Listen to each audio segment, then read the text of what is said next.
24/7 SR YouTube চ্যানেলে আপনাদের সবাইকে স্বাগত। আজকে আমরা যে টপিকটা নিয়ে আলোচনা করব সেটা হচ্ছে WBPSC ক্লার্কশিপের সমস্ত সিলেবাস এবং কী কী স্টেপ আছে নিয়োগের এবং কোন কোন রোডম্যাপ আপনারা ফলো করলে এই চাকরিটা পেয়ে যাবেন। তো চলুন আজকে বেশি কথা না বাড়িয়ে ভিডিওটা শুরু করছি। WBPSC ক্লার্কশিপ সিলেবাস 2025 একদম রিসেন্ট আপডেট। প্রথমে বলে রাখি, রিক্রুটমেন্টটা করে থাকে WBPSC যে অফিসিয়াল বোর্ড অর্থাৎ West Bengal public service commission, এবং এই এক্সামটার নাম হচ্ছে WBPSC ক্লার্কশিপ। পোস্ট কি ক্লার্ক, ক্যাটাগরি কি সিলেবাস ওয়াইজ, এক্সাম লেভেল কি স্টেট লেভেলের এক্সাম হয়, মোড অফ এক্সাম কি মানে অফলাইন না অনলাইন, এখানে অনলাইনেরই পরীক্ষা, কোনো অফলাইনের বেলাই নেই। টাইম ডিউরেশন কি, পার্ট 1 অর্থাৎ প্রিলিমিনারি এক্সামিনেশনের জন্য আপনাদের 90 মিনিট সময় অর্থাৎ 1.5 ঘন্টা, আর মেন্স এক্সামের জন্য আপনাদের 1 ঘন্টা সময় দেওয়া হয়। মার্কিং স্কিম, প্রিলিমিনারি পরীক্ষায় 100টা প্রশ্নের জন্য 100 নম্বর থাকবে এবং প্রতি একটা প্রশ্ন ভুল করলে 0.25 নাম্বার করে কাটা যাবে, অর্থাৎ 4টে প্রশ্ন আপনি যদি ভুল করেন তাহলে আপনার 1 নম্বর কাটা, এবং প্রতিটা প্রশ্ন যদি আপনি ঠিক করেন একটা প্রশ্নের জন্য 1 নম্বর করে আপনি পাবেন। 3টে পার্টে আপনাদের সিলেকশন হয়। প্রথম হচ্ছে পার্ট 1 অর্থাৎ প্রিলিমিনারি এক্সাম, তারপর হচ্ছে পার্ট 2 অর্থাৎ মেইন এক্সাম, এবং লাস্ট হচ্ছে টাইপিং টেস্ট। যারা প্রিলিমিনারি এবং মেইন দুটো কোয়ালিফাই করবেন তাদেরই কিন্তু টাইপিং টেস্টের জন্য ডাকা হবে, নচেত আপনি ডাক পাবেন না। অফিসিয়াল ওয়েবসাইট হচ্ছে WBPSC www.wbpsc.gov.in। এই অফিসিয়াল ওয়েবসাইট থেকে আপনারা ভিজিট করে এই রিক্রুটমেন্ট সংক্রান্ত সমস্ত তথ্য পেয়ে যাবেন। কিন্তু আমি এই একটা ভিডিওর মাধ্যমে আপনাদের কাছে সমস্ত বিষয় তুলে ধরেছি, অতএব এই ভিডিওটা যদি আপনি শেষ অবধি দেখেন আর কোনো রকম কোয়েরিজ আপনার এই রিক্রুটমেন্ট নিয়ে থাকবে না। যদি থাকে কমেন্ট বক্সে কমেন্ট করবেন, আমি রিপ্লাই দিয়ে দেবো। তো চলুন, প্রথম যেটা রয়েছে WBPSC ক্লার্কশিপ সিলেকশন প্রসেস। তার আগে বলে নিই, এই পিডিএফটা যেটা আমি আপনাদের সাথে শেয়ার করছি এটা আপনারা পাবেন কোত্থেকে। এই ভিডিও ডেসক্রিপশন বক্সে একটা টেলিগ্রাম গ্রুপের লিঙ্ক দিয়ে দিচ্ছি, ওখানে আপনারা জয়েন করে যান। ওই টেলিগ্রাম গ্রুপে এই পিডিএফটা দিয়ে দেবো, আপনারা খাতায় নোট ডাউন করবেন অথবা ফোনে রেখে দেবেন। তো চলুন, প্রথম স্টেপ হচ্ছে পার্ট 1। পার্ট 1-এ 100 নম্বরের প্রশ্ন হয়, প্রতিটা একটা প্রশ্নে 0.25 করে কাটা যায়, এটা বলে দিয়েছি। পার্ট 2-তে রিটেন এক্সামিনেশন হবে। দুটো গ্রুপ থাকে, একটা হচ্ছে ইংলিশ গ্রুপ, একটা হচ্ছে নর্মাল রিজিয়নাল বা বাংলা হিন্দি গ্রুপ, বলে দিচ্ছি পুরোটা। তারপর রয়েছে কম্পিউটার, যেটা টাইপিং টেস্ট হয়, কিন্তু এখানে লেখা আছে স্পষ্ট only for candidates qualified in part 1 and part 2। যারা পার্ট 1 পার্ট 2-তে কোয়ালিফাই করবেন তাদেরই কিন্তু টাইপিং টেস্টে ডাকা হবে, নচেত এই পর্যন্ত পৌঁছানো যাবে না। তো চলুন, পার্ট 1 যে সিলেবাসটা রয়েছে সেটা নিয়ে এবার আলোচনা করছি। প্রথমে রয়েছে WBPSC clerkship exam part 1 exam pattern.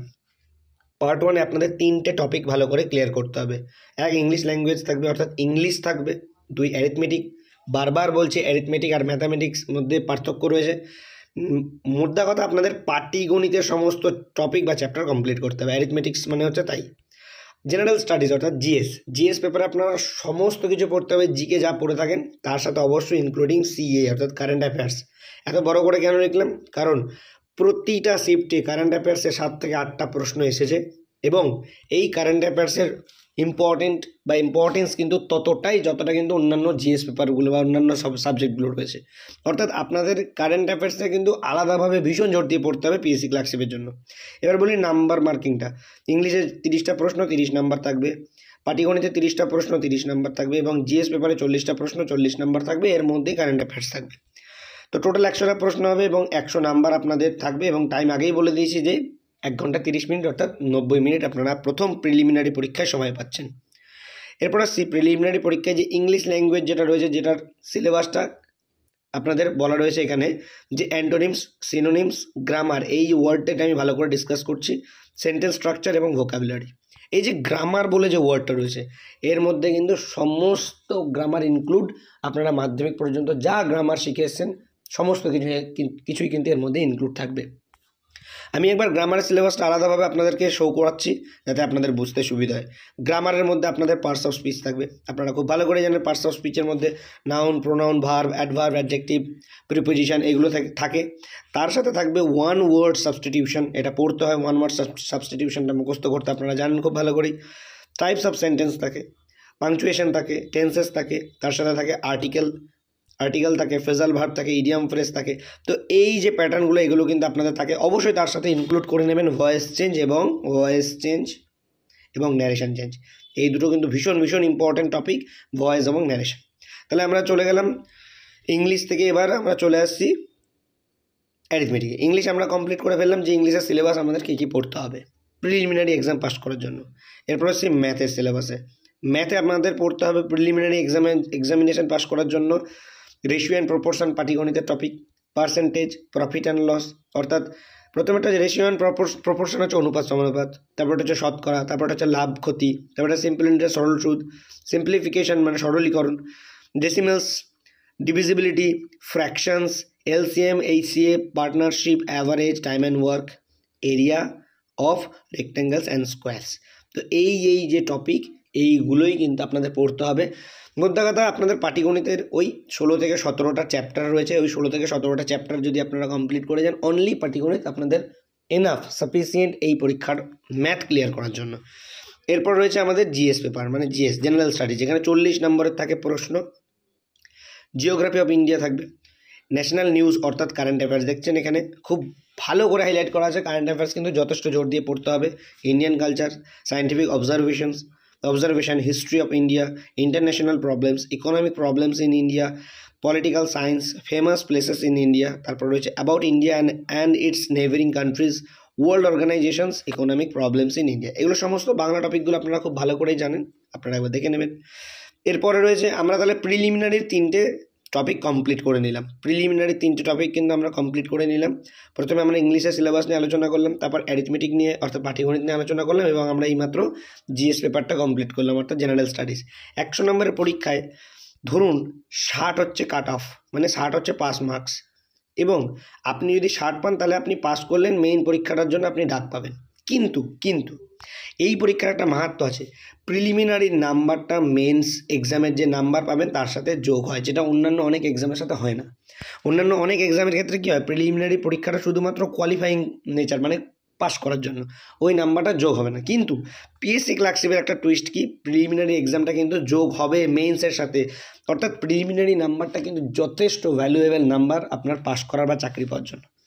এবার আপনার যদি পাস নম্বর 60-এ থাকে আর আপনি যদি 80 পেয়ে থাকেন, তার মানে 100তে যদি আপনি 80 পান, 60 হচ্ছে পাস মার্কস, কিন্তু আপনি 20 নম্বর আরও বেশি পেয়েছেন, এই 20টা কিন্তু মেইনে যা নাম্বার পাবেন তার সাথে যোগ হচ্ছে, মানে টোটাল কিন্তু আপনার 80 নাম্বারটাই কাউন্ট হচ্ছে। তাহলে এই প্রিলিমিনারিতে আপনার বেশি স্কোর করাটা যথেষ্ট বেশি মূল্য। এরপর আসছি প্রিলিমিনারি যদি আপনি পাস করেন তাহলে আপনাকে ডাকা হবে মেন এক্সামের জন্য। মেন এক্সাম দুটো পার্টে হয়, একটা গ্রুপ এ, একটা গ্রুপ বি। গ্রুপ এতে 50 নম্বর, গ্রুপ বিতে 50 নম্বর। গ্রুপ এতে আপনাদের থাকবে ইংলিশ ল্যাঙ্গুয়েজ, অর্থাৎ এখানে আপনাদের ডেসক্রিপটিভ লিখতে হবে। কি লিখতে হবে না, ছোটোবেলায় আমরা মাধ্যমিকের সময় বা নাইনে যখন পড়াশোনা করতাম তখন ইংলিশে আমরা রাইটিং লিখতাম প্রেসি রাইটিং, অর্থাৎ একটা অনেক বড় প্যারাগ্রাফ থাকবে, সেটাকে মূল লাইনগুলোকে তুলে আমাদের সেই প্রেসি লিখতে হতো, ছোটো করে লাইনটুকু, সেটাকে বলে প্রেসি, সেই প্রেসি লিখতে হবে একটা। তার সাথে থাকবে drafting of A report English from points or materials supply, তার সাথে একটা আমাদের রিপোর্ট রাইটিং লিখতে হবে, যেই রিপোর্টটা আমরা ছোটোবেলায় লিখতাম এবং হিন্টস দেওয়া থাকতো, কিছু পয়েন্ট দেওয়া থাকতো, ওটা থেকে দেখে আমরা লিখতাম, সেই রিপোর্ট রাইটিং লিখতে হবে আমাদের। তার সাথে থাকবে ট্রান্সলেশন মানে কি, আপনি ধরুন বাংলা ভাষা চুজ করেছেন, আপনি বাংলা লিখতে পারেন তাই আপনি বাংলা ভাষা চুজ করেছেন, তাহলে বাংলায় একটা এরকম প্যারাগ্রাফ থাকবে, আপনাকে সেই প্যারাগ্রাফটা ট্রান্সলেশন করে ইংলিশে লিখতে হবে। বাংলাতে একটা লাইন বললো যে আমি ভাত খাই, সেটাকে ইংলিশে আপনাকে লিখতে হবে। তাহলে আপনি যদি বেঙ্গলি ভাষায় লিখতে পারেন তাহলে বেঙ্গলি চুজ করবেন, আপনি যদি হিন্দি ভাষায় লিখতে পারেন তাহলে হিন্দি চুজ করবেন, আপনি যদি উর্দু ভাষা বুঝতে পারেন বা লিখতে পারেন তাহলে উর্দু চুজ করবেন। যদি আপনি ধরুন সাপোজ হিন্দি চুজ করেছেন, তাহলে এখানে কিন্তু যে প্যারাগ্রাফটা সেটাকে কিন্তু আপনাকে হিন্দিতেই দেবে, আপনাকে ওই হিন্দিটা দেখে ইংলিশে লিখতে হবে।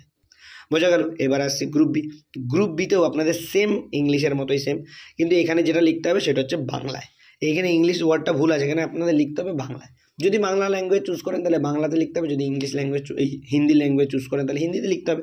যেটা আপনি চুজ করবেন, যদি সাঁওতালি বা সাঁওতালি ল্যাঙ্গুয়েজ চুজ করেন তাহলে সাঁওতালিতে লিখতে হবে। অর্থাৎ আপনাদের ইংলিশে একটা প্যারাগ্রাফ এখানে দিয়ে দেবে, সেটাকে দেখে আপনাকে বাংলাতে অথবা উর্দুতে অথবা সাঁওতালিতে অথবা যে ল্যাঙ্গুয়েজ আপনি চুজ করছেন নেপালিতে সেটাতে লিখতে হবে। সেমভাবে আপনাদের কিন্তু এখানে লিখতে হচ্ছে কি, এখানে তাহলে লিখতে হচ্ছে আপনাদের ড্রাফটিংয়ের রিপোর্ট, মানে বাংলাতে একটা রিপোর্ট রাইটিং। তারপরে লিখতে হচ্ছে কি সামারি বা প্রেসি। বাংলাতে সামারি বা প্রেসি বলতে যেটাকে আমরা ভাবার্থ বলি, বাংলাতে মানে কি একটা আপনাকে প্যাসেজ তুলে দেবে, সেটাকে ছোট করে লিখতে হবে, কিন্তু এটা বাংলায় লিখতে হবে। যদি আপনি বাংলা ল্যাঙ্গুয়েজ চুজ করেন তাহলে বাংলায় লিখতে হবে। এবং লাস্টে আপনাদের আসছে ট্রান্সলেশন। এই ট্রান্সলেশনটা কি করতে হবে, আপনাদের ইংলিশে একটা ট্রান্সলেশন দিয়ে দেবে, আপনাকে ইংলিশ একটা ট্রান্সলেশন এখানে দিয়ে দেবে, সেটাকে আপনি দেখে দেখে বাংলায় লিখবেন, বাংলাতে আপনি ট্রান্সলেট করবেন, অথবা হিন্দি যারা চুজ করেছেন তারা হিন্দিতে ট্রান্সলেট করবেন। অর্থাৎ মোদ্দা কথা, গ্রুপ এতে যা করবেন, যেটা ইংলিশ ভাষাতে করবেন সেটা গ্রুপ বিতে বাংলা ভাষায় করবেন। এই হচ্ছে একই কেস। এখানে প্রেসি লিখতে হচ্ছে, এখানে ভাবার্থ লিখতে হচ্ছে, এখানে রিপোর্ট লিখতে হচ্ছে, এখানেও রিপোর্ট লিখতে হচ্ছে, বা প্রবন্ধ রচনা লিখতে হচ্ছে, বা যেটা থাকবে আর কি রিপোর্টের বাংলা যেটা হয়। তো বুঝতে পারলেন আশা করছি। এটা হয়ে গেল মেন এক্সাম। তাহলে প্রিলিমিনারিতে এক্সামে যদি আপনি যা পাবেন ধরুন 80, আর মেন এক্সামে ধরুন আপনি পেলেন 70, তাহলে আপনার টোটাল নাম্বার কিন্তু দাঁড়ালো 150। এবার 150 যদি দুটো মিলিয়ে কাট অফ যায় তাহলে আপনি ডাক পাবেন। এবার আপনাকে ডাকা হবে টাইপিং টেস্টের জন্য।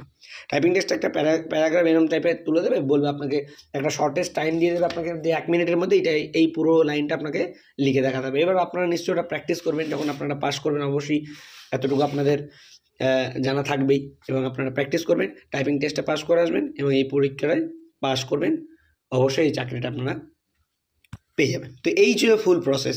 এরপরে যদি আপনাদের অন্য কোনো এক্সাম নিয়ে ডাউট থাকে বা সিলেবাস নিয়ে আলোচনা করতে প্রয়োজন হয়, করার প্রয়োজন হয়, আপনারা অবশ্যই এই ভিডিওর কমেন্ট বক্সে কমেন্ট করে জানান, আমি অবশ্যই সেটা নিয়ে ভিডিও করে দিচ্ছি।